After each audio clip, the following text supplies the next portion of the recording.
Hello, everybody. Welcome again. And in today's lecture, we will explore how training, learning, and development are strategically managed within organizations. Our focus will be on identifying training needs, designing effective learning intervention, and evaluate their impact. As you have in your assignment task, finding a challenge organization struggle, this could be one of the option, I think, suitable option about training and development opportunities creating. Yeah, it's up to you. And please remember, before we begin, a quick reminder, your final assignment, you will need to apply concept a real organization. If you haven't selected one yet, because this is at week 3, please do soon as possible. I mean, not postpone. And also gentle note, a gentle reminder again, a punctuality and attendance. Please be in the classroom on time and wait 3 hours long. I'm not allowed to put you in if you are not there. Okay, you have to be there 3 hours long. This is task. This is your task actually. Yeah, managing people creates two types of valuable resource for organization, or retain two types of resource,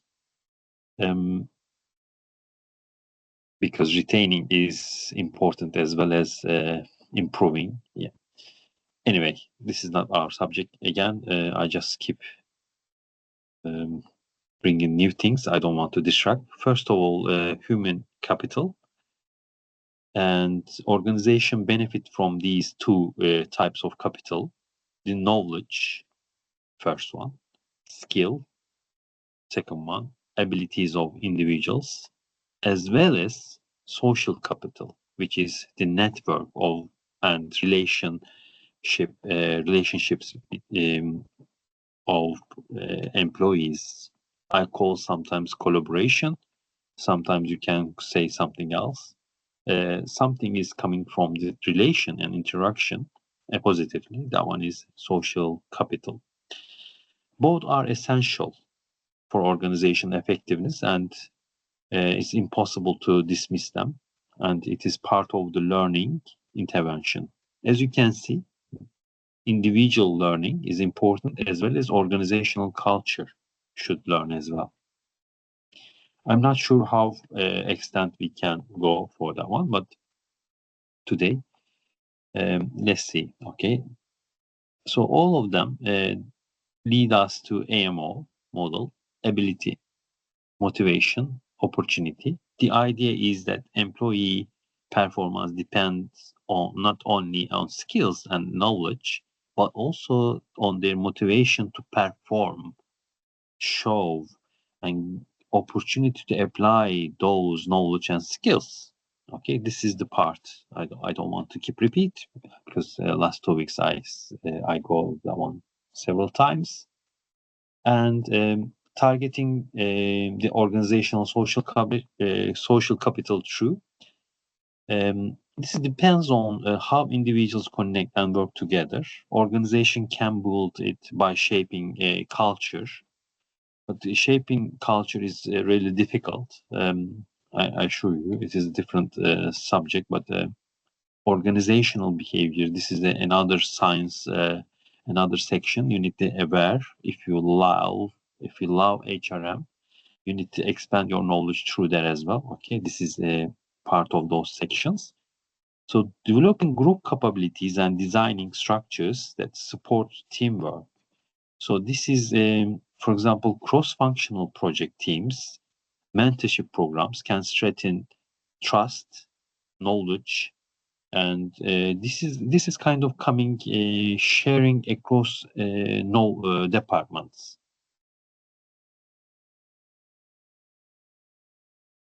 And we will structure today's session on the base of these four things. We will focus on identifying training.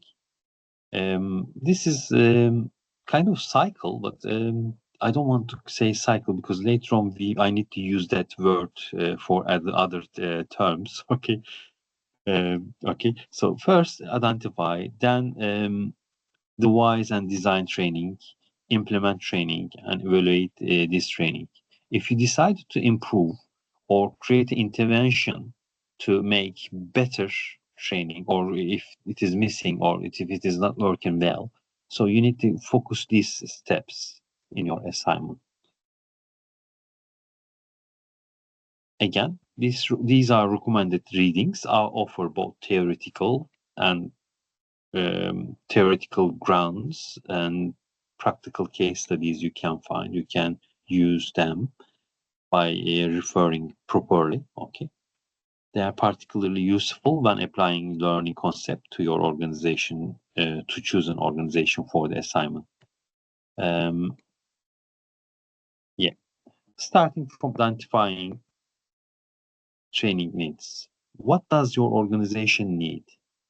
So at the moment, there is a current state, and that current state could be fulfilled with gaining some competencies, some knowledge and skills. Obviously, this is a part. Also, identifying training needs could be futuristic anticipation, because future is changing, time is changing, and complexity is increased in the future, and organizations needs more different or better or diverse or whatever, okay, you can call more inclusive. Some competencies are not exist today, but in the future. As well as you can identify that training needs by checking the employees' shortfallen knowledge and skills. Okay, how you are going to do? Obviously you need to get feedback from employee. You can ask your colleagues. You can speak with line manager. Obviously, this is going to be managed by mainly my key person is going to be line manager anyway. I think I'm going to put my picture here because I see I'm not there. Yeah. Okay. As you can see, I'm coming from a little bit behind. Okay. Next slide is training needs. Okay. A little bit extend what I said. A training need exists when there is a clear gap between what people are currently able to do and what they are expected to do. As you can see, I make it really clear sentence because I study before this speech. Okay. It is essential to distinguish between a true training need and other issues, such as poor job design, maybe lack of resources, maybe not, maybe something else. Okay. So training will solve this problem. We believe that way. If that person willing to learn, if willing to improve himself, yeah, it should be some kind of participation.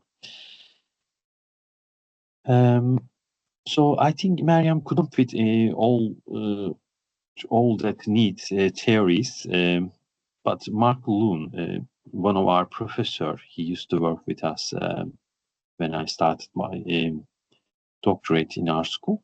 Loon also raises the idea of boundary spanning.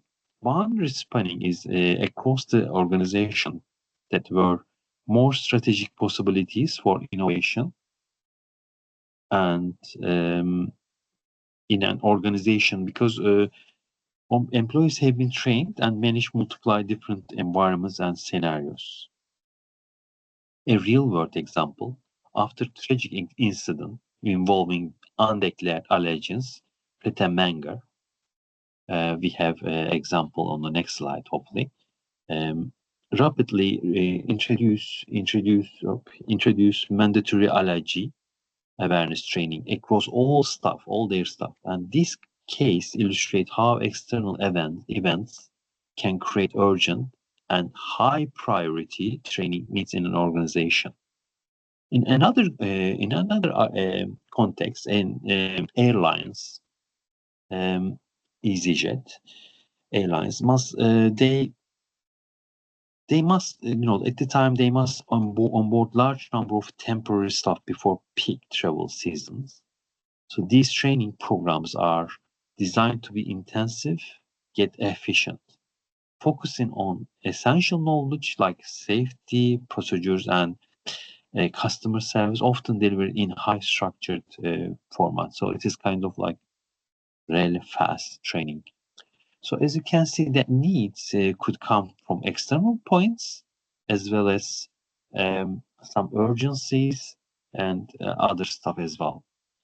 When assessing training needs, um, we often break capabilities down. So, like logically, because we have a cognitive things, we divided some knowledge, some skills, attitudes. Um, so because we have in our school, in our this model, we are looking after knowledge, skill, and attitudes as a part of learning. So therefore, I include. So you can include something else for them as well on top of these three. Um, yeah, because all three elements influence job performance and need to be considered in learning design. So you need to improve knowledge, skills, attitude. Obviously, don't forget giving opportunities and things. So all of them is like simultaneously coming together. And different sectors have, I need to mention that one as well. Different sectors might have different needs or framework or capabilities. Because remember, I started with competency. It is not here in that slide. Even you can include here competencies, okay? So, for example, healthcare and education often use competency-based approach. I think Mariam didn't put the competencies here because competency-based approach is a bit confusing, okay? But this is the approach, okay? But competency itself or talent, we can include here different term, okay? And familiarity with such a model or such an idea can help HRM professionals to analyze relevant and specific context of their own chosen organization. Yeah, because we expect every professional reflect according to their own reality. Okay. So here is you can set kind of like desk and you can start to type what you need, what kind of skills or knowledge needs to be included. So this is kind of like qualitative thematic analysis. Okay, qualitative thematic analysis.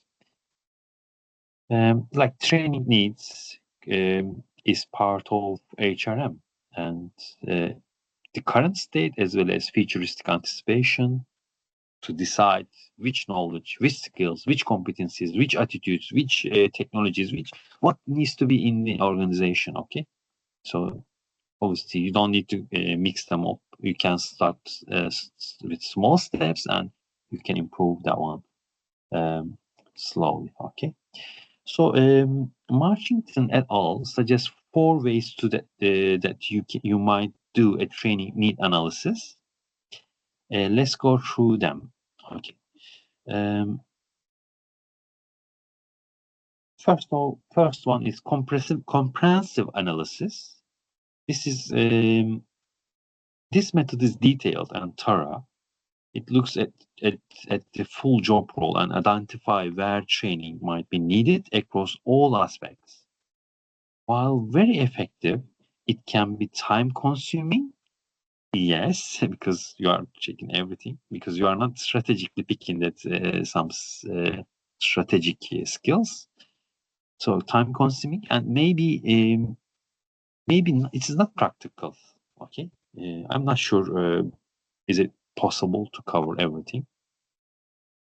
Okay, that's why comprehensive analysis. So these steps, and one of those selection in the real life is must. Okay, is obligatory.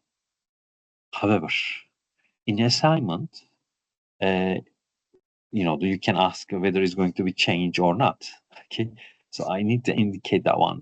If you check, if you design, if you offer training, you have to show at least one of them. Okay, by citing Marchington textbook. Don't miss out. Please use step by step needs analysis. Which one you are going to use? Then next step is other one. So this is one of the options for need analysis, competency-based analysis. Okay. This one focuses on behaviors and attributes, like features needed to perform well in a role. This is common in public sector organizations, where performance is often measured against clearly defined competency frameworks. For example, communication, problem solving, involving in teamwork, conflict skills. These are the skills, okay, or knowledge. Yeah.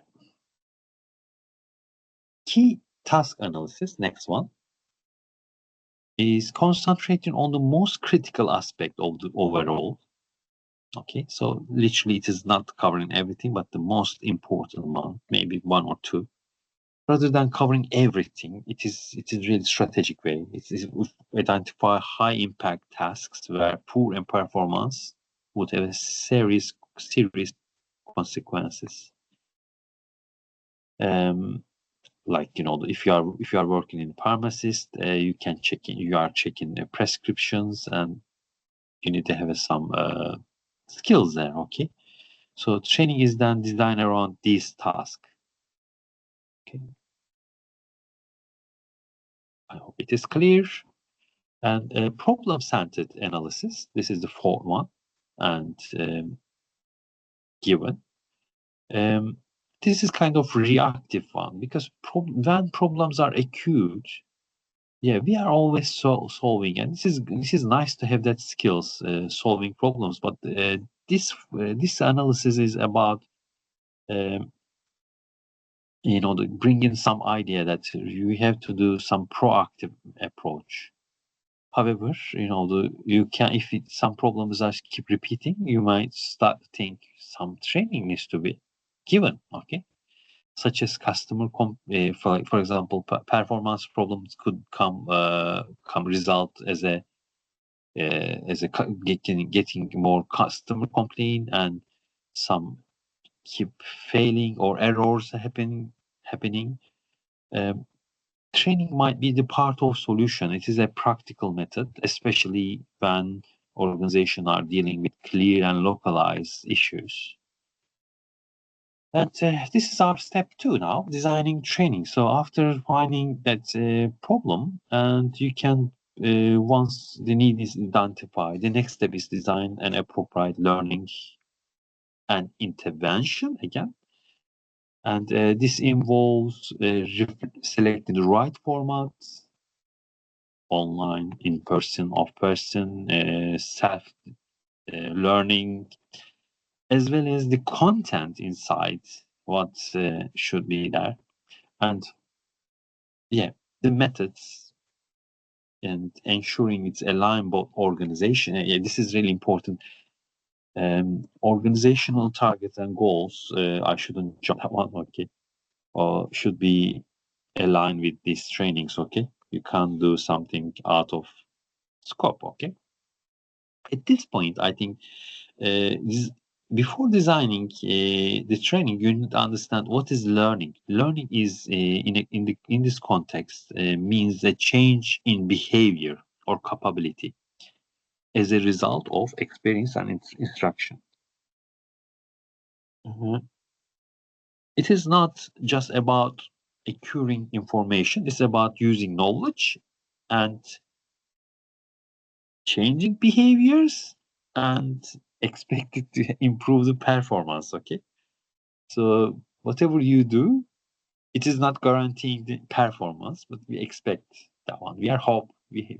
Okay, and this thing is essential when planning effective training. So learning theories, on the other hand, before diving into learning theories, I think uh, these are my so these are okay. It is coming. I don't see the screen yet. Before, yeah, okay. Learning theories can be painful and to read about and study on them. Okay, so they have different many things inside, and you still need to learn about them.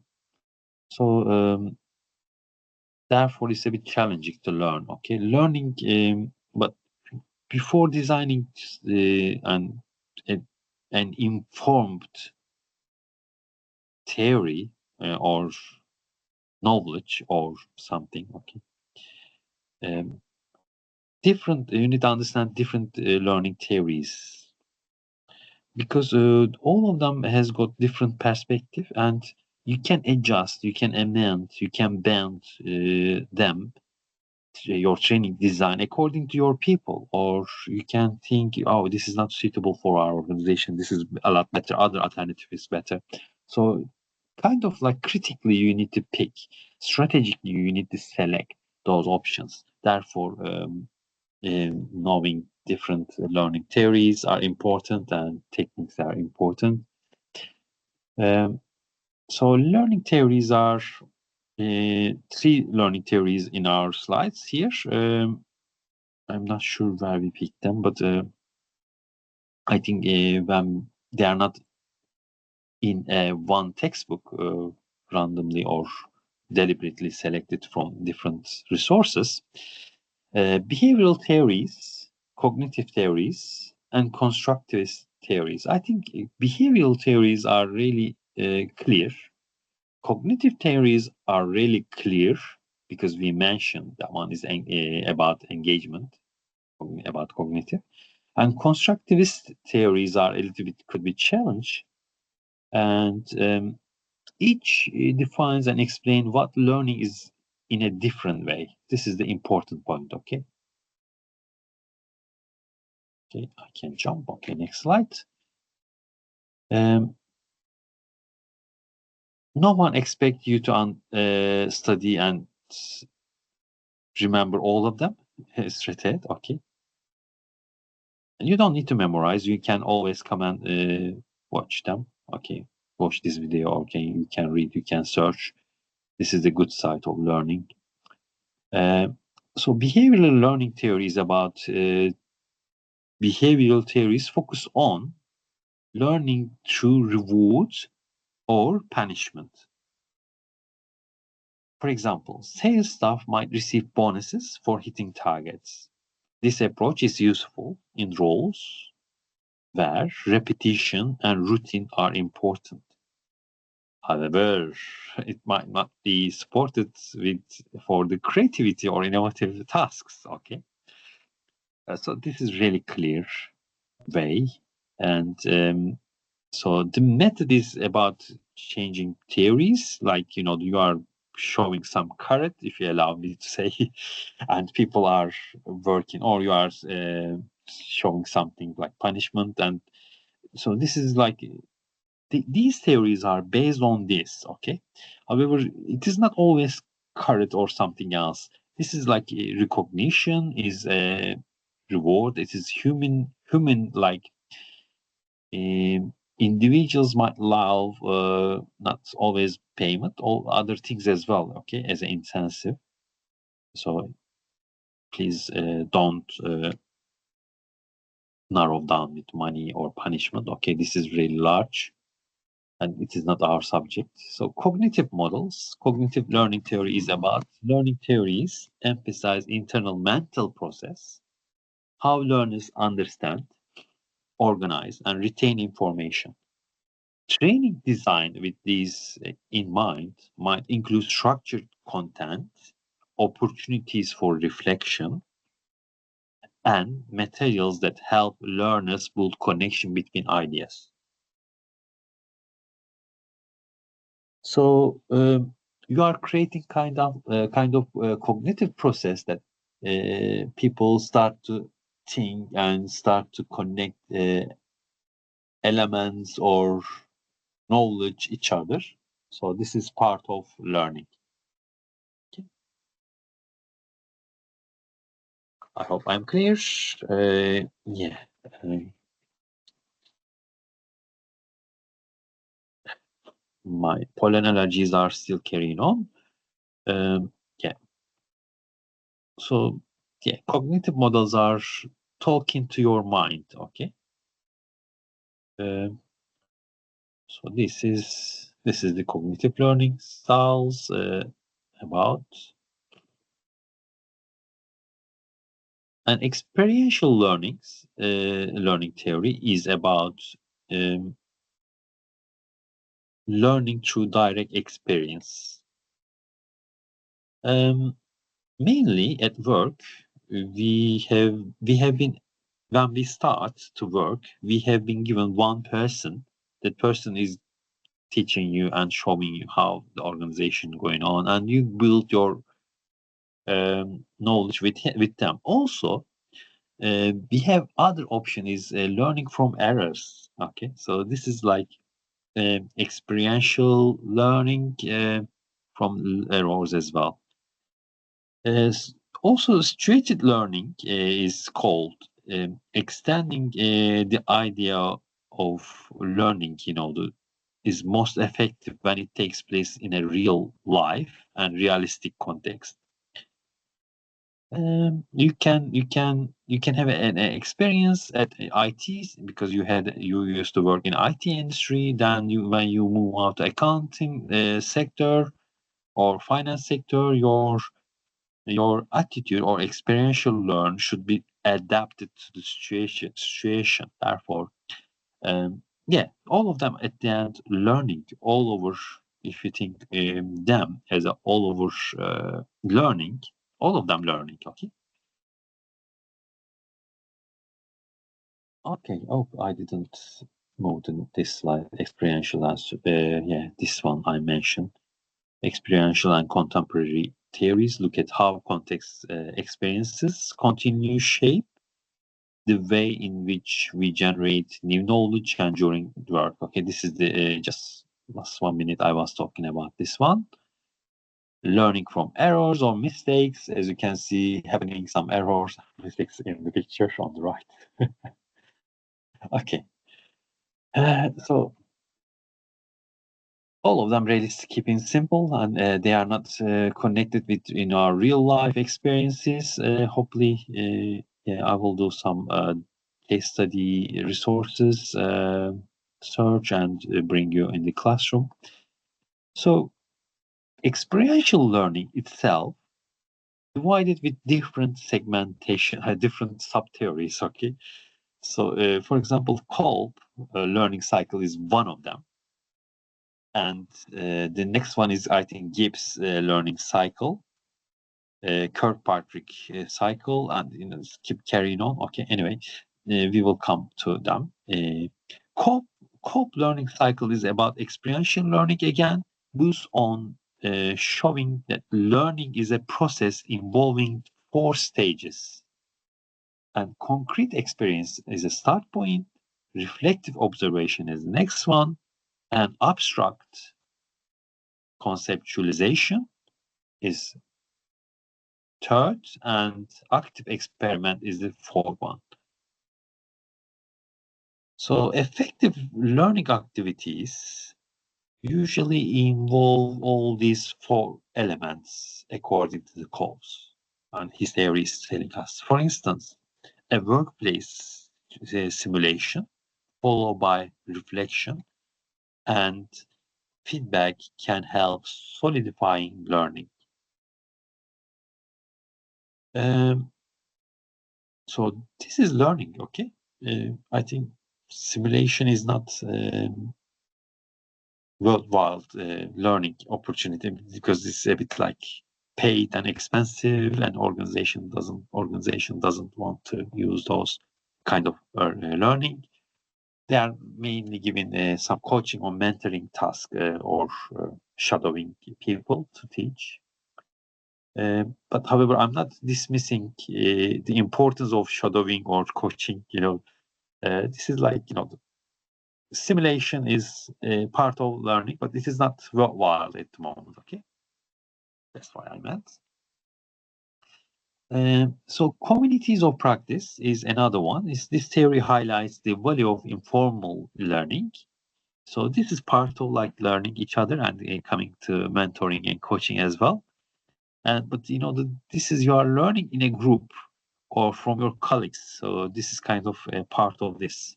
It suggests that people learn as part of community where knowledge is shared through interaction, mentoring, and collaboration. An example might be a new employee is picking up tacit knowledge by observing, working with experienced colleagues. So this is kind of like a part of learning.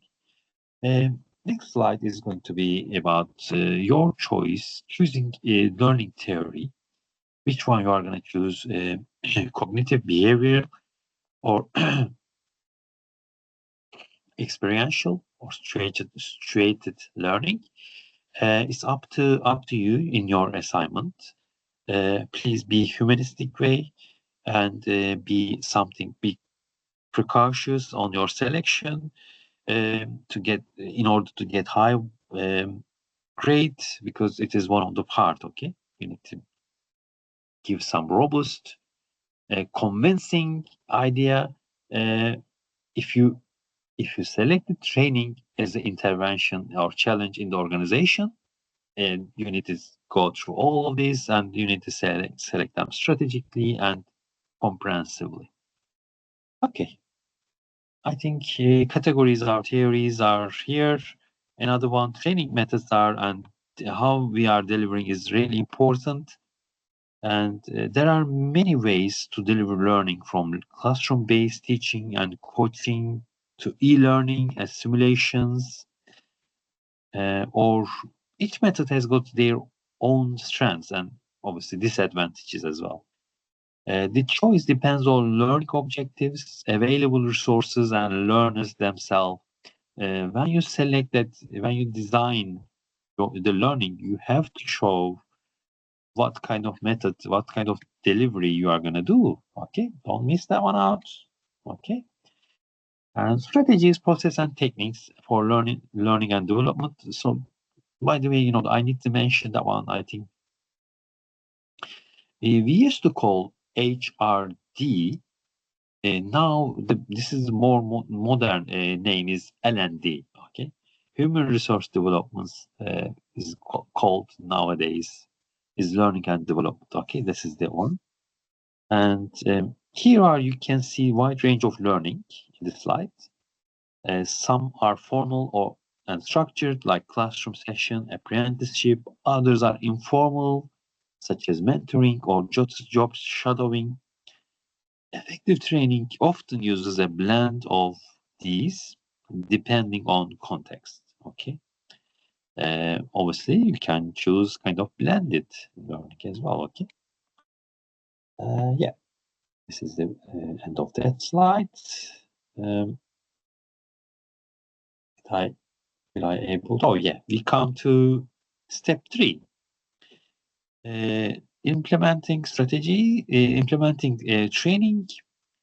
Once the design is ready, before design, you need to define needs as well. Okay, needs are ready, then design is ready. Then you need to start to think about implementing training. Then, so this involves ensuring the logistic, trainers, participants, materials in the learning should be present. Okay, all of them should be on spotless. Okay, on there. Okay, and it is also important to create a learning environment that is inclusive and engaging. And to monitor how well the training is being received is another thing. So this is part of the last step, but you need to start to think from here to what you are going to monitor, okay, and what kind of indicators you are going to check. Yeah, okay. This is, I think, really clear. And this slide is Bloom's taxonomy. We expect when we implement, when we start, when we process our learning, designed learning, what we design is learning, we expect participant will remember, okay, will understand, as well as they apply in their work, okay. Obviously, coaching and mentoring is or learning from colleagues is kind of applying as itself together first three steps. And analyzing, it means counter arguments, is any effectiveness or like critically thinking, is it okay for this situation, but other situation it might not. So what I should do? So this is analyzing, okay. Then evaluating himself, whether you are effective learned or, and creating a new things at the top. So this is Bloom's taxonomy. It is a really great learning element, this taxonomy. Yeah, so you need to say when you are implementing, when you implement design, are you expecting to your employees are applying that knowledge? Are you expecting them to evaluate the situation better? Do you expect they all understand? These are the steps. Okay, so you need to indicate what you expect from them. So next one is another learners engaging learners by anticipating learning styles. What you expect from them is they are activists, theorists, or pragmatists are important. So this is learning by doing. This activist one. Did I miss the top one? Yeah. No. Okay. Learning by doing. Activists are, because these are the learner types, and you expect them group problem solving, puzzles role. So as you are choosing the design for technology organization, you need to reflect whether they are theorists, activists, pragmatists. Um, so people vary in how they prefer to learn. You need to amend. If you bring some kind of training in your assignment, that training is not suitable for IT industry, but it's suitable for hospitality, I can make a comment because this is not robust. This is okay. You fulfill the requirement of the assignment, but you didn't bring that comprehensive, robust, convincing learning and training. Okay. So literally, I can. It's not fail, but it is not gonna get a robust high grade. Yeah, this is part of one. And next slide is about how we learn, how people learn. Do you want people to learn surface or deep learning? Okay. So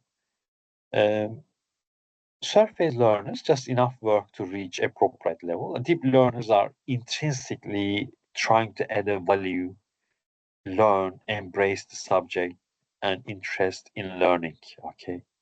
In learning itself, not like only achieving the task. Okay. So it should be really easy for them to do that job. But we know deep learners are a bit difficult to engage because they get easily bored because they always looking after some. Anyway, So this is looking after challenge. Okay. Anyway, this is a bit different subject, but you need to reflect those. Okay, you need to understand surface and deep learning, and memorizing information to pass the test, or and deep learning, where they seek to understand meaning and apply knowledge. Training that encourages reflection, uh, discussion, and application is more likely to lead deep learning. So reflection cycle, remember that called the learning cycle. If you follow that one, it says automatically you are start to learn. Okay, this is like really good learning theory. Um, so this is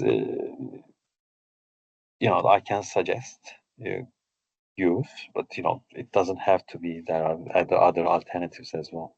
So problem-based learning is another learning type. Okay, I think I'm not sure whether these are okay. Uh, problem-based learning is a learner-centered approach where training starts with a realistic problem instead of being told the answer. Okay, so this is learners actively seek out knowledge and to solve the issue in this kind of learning. Okay, this approach encourages a critical thinking, collaboration. um, I'm not sure where am I now. Step 3.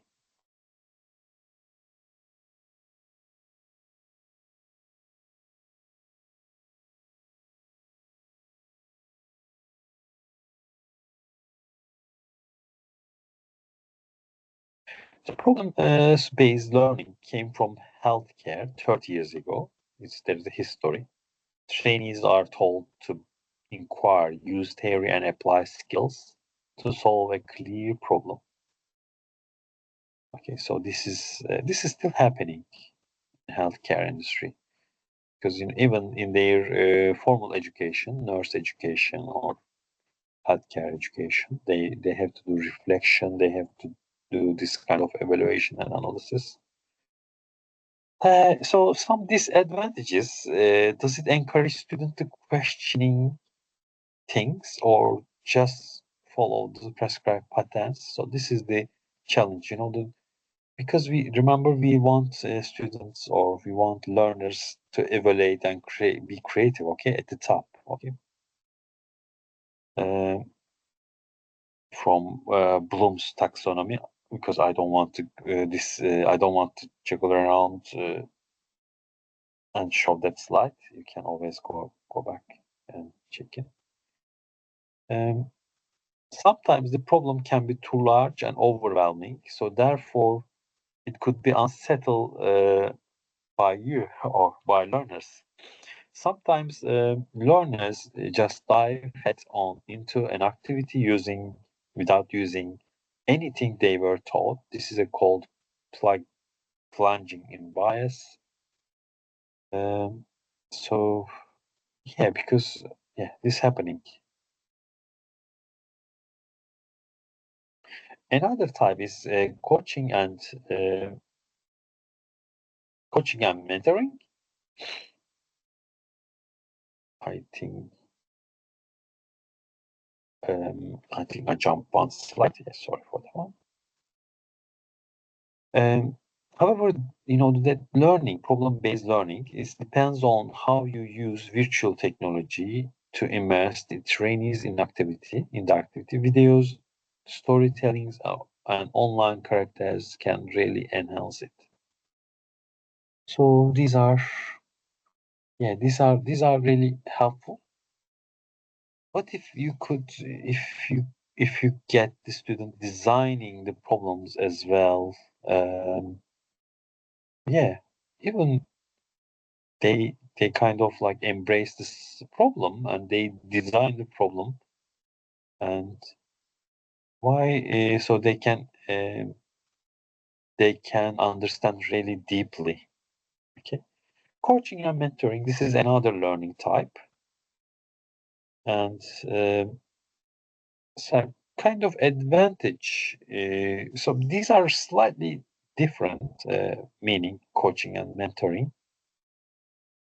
Um, Advantages can improve job performance where someone is lacking interpersonal skill. It means people not able to get from the knowledge from their colleagues because they have some problems. And if you assign mentorship or coaching, so they are going to learn and they're going to improve their skills. Okay, so this is the part. A way to tackle underperformance is coaching and performance really on job, and this is like practical and really helpful. I can't dismiss the value. No one can dismiss value of this coaching and mentoring. So disadvantage is measuring because this is unregulated teaching and concentrated on senior managers and coaching and mentorship. So if you are working at the bottom of the food chain, uh, it means you are not gonna get this kind of learning option. Highly likely, okay, you might have, but highly likely this is offered by other people, like inequality. I mentioned these in my another video. You can watch that one there. Inequality. So problem-based learning. Oh, this is coaching and mentoring. Uh,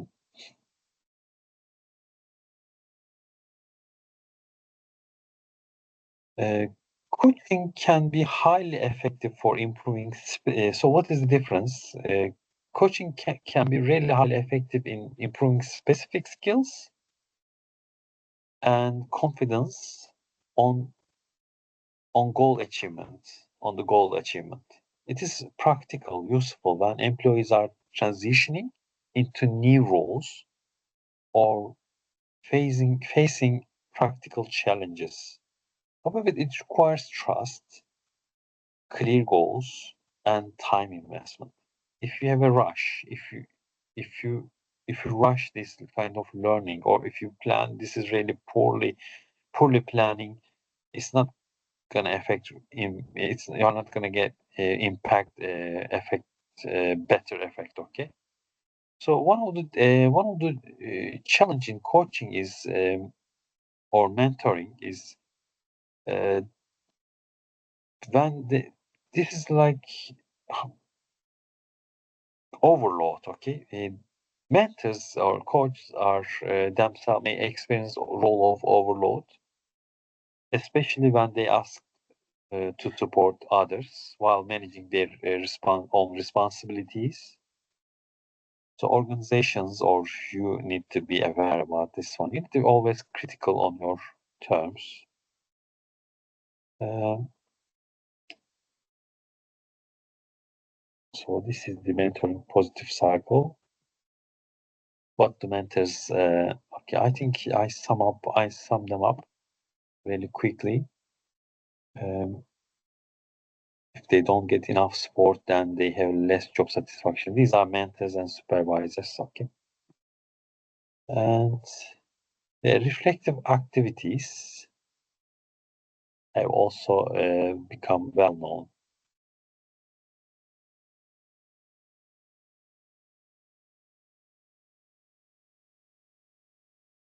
Okay, this is the slide 47.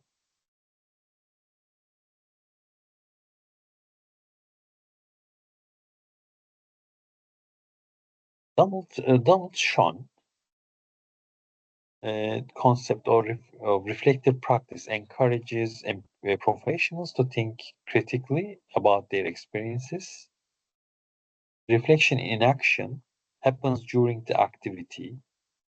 However, reflection on action occurs afterward. All are important for continuous learning and in roles requiring complex and this is like implementing What kind of so you are learning from your implementation. And Donald Sean suggests that uh, we build knowledge through doing these. Okay, this is the part of that one. Also, this is the John Dewey's, another reflective cycle. Four key aspects: meaningful reflection, creating personal meaning, then adopting a systematic approach, sharing insight with others, and applying learning to future practice. So these are the sections, and reflection allows learners to go beyond passive experience and turn it into active development. I think these slides are a little like mess, but yeah, let's carry on. There are a lot of reflection models. I'm going to only find three key things which you have in common, and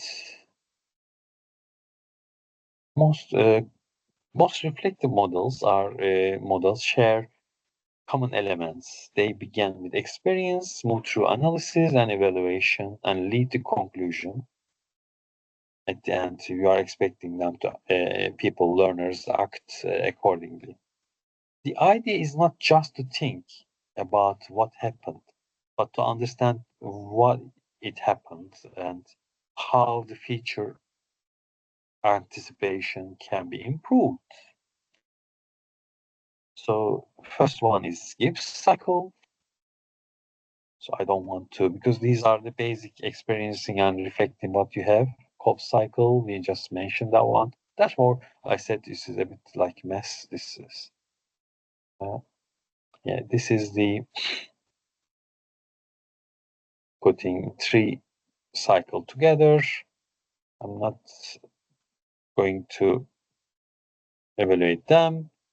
Growth cycle, growth et al. This is something more practical, maybe. The cycle, you can feel dizzy if you follow the cycles. So this is model from Rolf. It is often used in a fast phase environments like healthcare, where professionals need to reflect quickly and constructively. The three questions guide learners from description to analysis to action.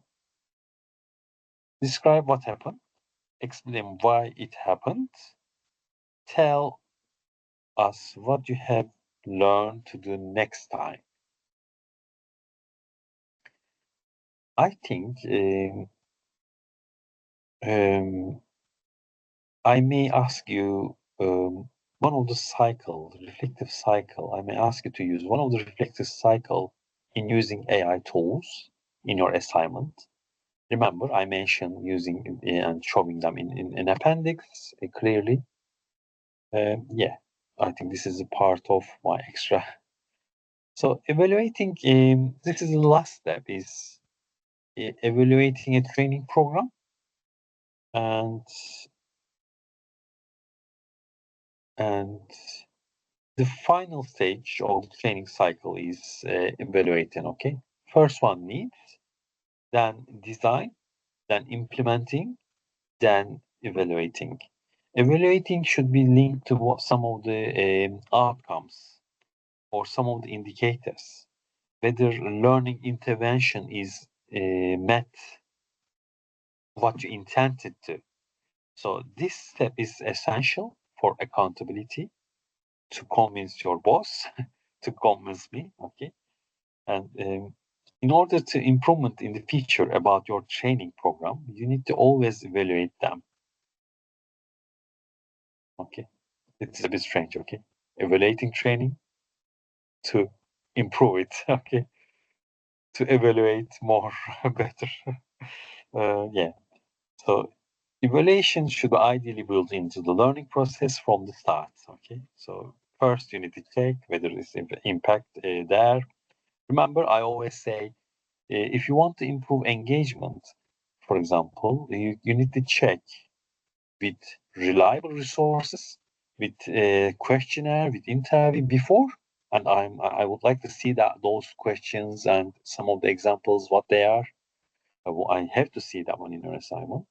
Then at the end of that intervention, check whether engagement increased or not. Similar, you did some intervention to implement some theory about learning here, and you need to bring some later on. You need to reflect that one. This is kind of, again, a bigger reflective account. You are checking whether is it okay or not. Okay. First one is the for evaluating is constructive alignment. So constructive alignment means aligning learning outcomes or okay, teaching methods, assessment tasks. When these elements are in harmony, learning becomes more coherent. So now we depart from the individuals. Okay, we start to check our training methods, and we start to look at the how harmonious, how coherence in our training, and so this theory is saying constructive alignment, saying that um, your training could be more coherent and effective if you check teaching deliveries, assessment tasks, and learning outcomes. They should work in a harmony. Okay. Yeah. Next one is about a commonly used one is Kirkpatrick for level models. Is evaluates training across four models: learner reactions, first one, then no learners knowledge, whether they gain or not, okay, then whether their behavior start to change, then check the organizational or individual performance level. While widely used, this model has limitation, particularly in the higher level where attribution outcome to training alone can be difficult.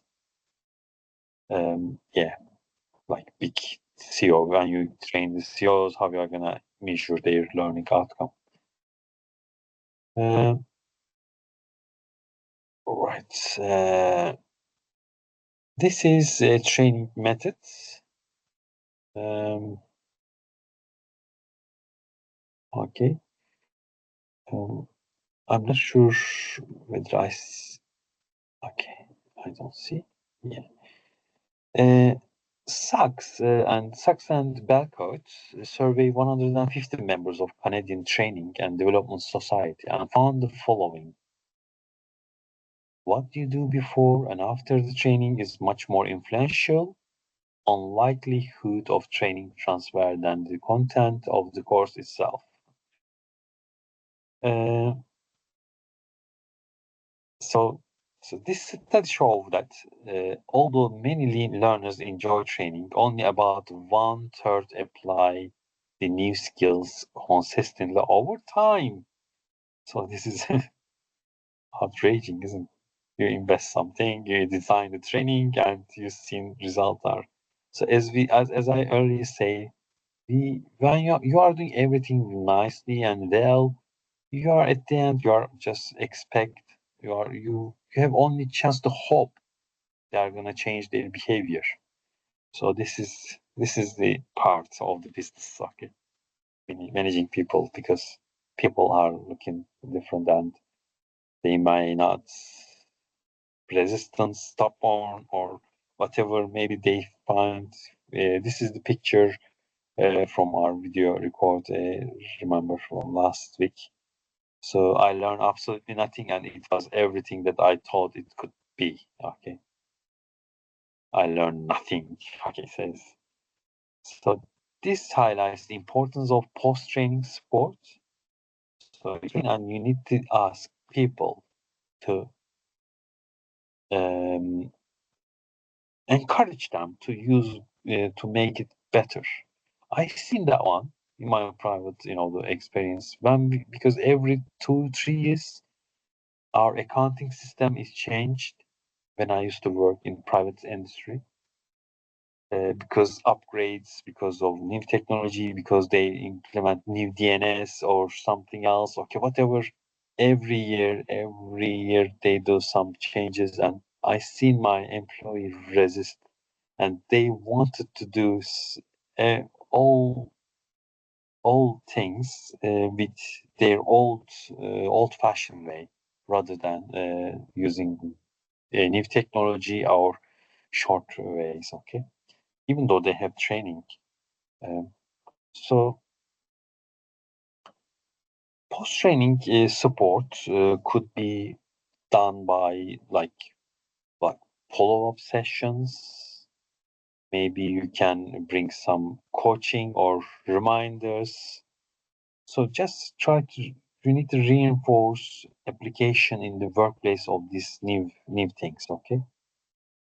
So this is the next one, a little bit like ADI model, complicated. I'm gonna leave you that one to read. Surely that's a little too late though, as well. And analysis, design, develop, implement, evaluate. Okay, so literally you can use that one as well in your. Oops, I didn't move the slide. It's becoming a bit late, so therefore I need to click twice sometime. Yeah, so ID model is one of the commercial model, I think, and given us here. Okay, you can follow that one. So at the end, I think I come to summarize that um,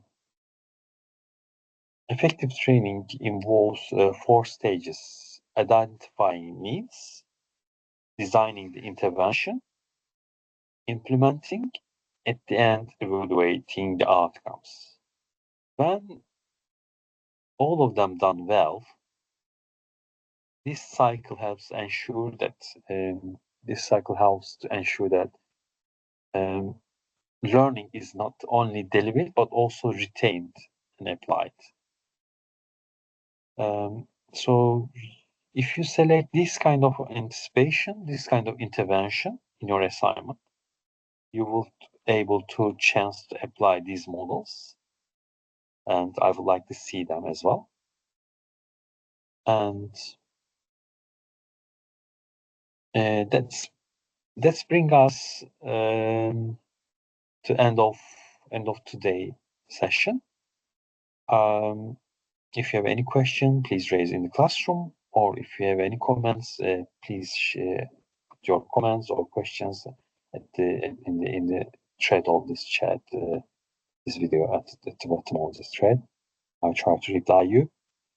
I encourage you to reflect, because this learning and training is not only HRM. Also, you can reflect in your own way as well. How the theories and methods you are using, what kind of learners you are. So yeah, you can apply in the future in the organizations, and yeah, as well as in your assignment. Thank you very much for listening and watching this video. I hope it was helpful. Thank you. Bye bye.